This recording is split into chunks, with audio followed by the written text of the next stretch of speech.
Bonjour et bienvenue sur Transfert, les rencontres de la transmission d'entreprise. J'ai le plaisir d'accueillir Gilles Roux. Bonjour. Bonjour. Vous êtes avocat chez Villechenon et Associés et on est ensemble pour parler de LBO. Alors, ça représente quoi en 2015 le LBO? C'est quoi l'état du marché et les tendances? Les tendances sont plutôt bonnes si on compare par rapport aux années précédentes et surtout depuis la crise. En 2015, à fin septembre, il y a à peu près 200 opérations de LBO avec des montants investis et un nombre d'opérations beaucoup plus conséquent par rapport aux années précédentes et un montant record par rapport à la crise. Donc il y a un excès de liquidité, ce qui a une tendance un petit peu, un effet un peu non vertueux, qui est qu'il y a une raréfaction des bonnes opportunités d'investissement, avec beaucoup d'argent à placer et donc un marché très vendeur avec des prix élevés. Et donc avec des prix élevés nécessitent effectivement des montages avec de la dette qui est certes présente et peut-être est un peu moins chère, mais impose quand même pour les managers repreneurs qui sont aujourd'hui la cible privilégiée de transfert, avoir en tête, compte tenu du fait que derrière, dans une opération de LBO, on va y venir, il y a le financement bancaire à porter. D'accord, alors si on revient juste rapidement sur le LBO, les avantages, les inconvénients, c'est quoi dans une transmission d'entreprise notamment? Un LBO, ça reste classiquement une opération d'acquisition. Donc c'est une opération par laquelle on transmet en général le contrôle, parfois pas mais une minorité, mais c'est le contrôle d'une entreprise, à une opération, une société créée à cet effet, majoritairement financée par des fonds d'investissement.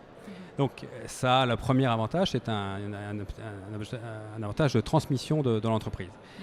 Le deuxième, c'est qu'on associe en général à cette opération un vendeur qui part à la retraite, par exemple, ou qui souhaite prendre du champ sur le plan opérationnel et réaliser d'ores et déjà une partie de son patrimoine, peut céder sa société en y associant, et c'est la deuxième composante, après celle d'acquisition, c'est celle de transmission managériale, en y associant des managers qui jouaient un rôle opérationnel et qui à présent vont jouer un rôle d'actionnaire aux côtés d'un fonds d'investissement. Donc il y a l'avantage, c'est transmission d'entreprise et transition managériale. D'accord. Alors quel conseil vous donneriez aux chefs d'entreprise qui veulent mettre en place ce type d'organisation et à quoi faut-il faire attention? C'est quoi les clés pour bien faire les choses? Alors le conseil à donner, c'est d'abord, lorsqu'on souhaite s'associer à un fonds d'investissement, c'est peut-être d'identifier le bon acteur, parce qu'il y a kyrielle de fonds d'investissement, chacun avec des politiques d'investissement différentes.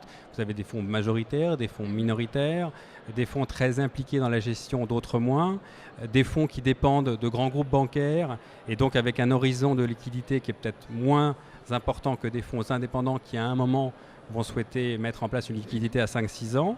Donc d'abord le choix d'un partenaire financier est un élément important. Le deuxième élément sur lequel il faut faire attention, évidemment, c'est le poids de l'endettement et se dire que de manager, on devient vraiment chef d'entreprise et qu'il faut mettre en place un endettement bancaire qui ne soit pas de nature à obérer les capacités de développement de la société. Le troisième élément, c'est qu'il faut se dire qu'à un moment, à terme, on va devoir vendre la société. Et que ça pose la question pour un manager qui reprend une société de savoir ce qu'il voudra faire à terme, éventuellement céder avec le fonds ou réinvestir dans le cadre une nouvelle opération de LBO. Gilles Roux, merci beaucoup. Je vous en prie.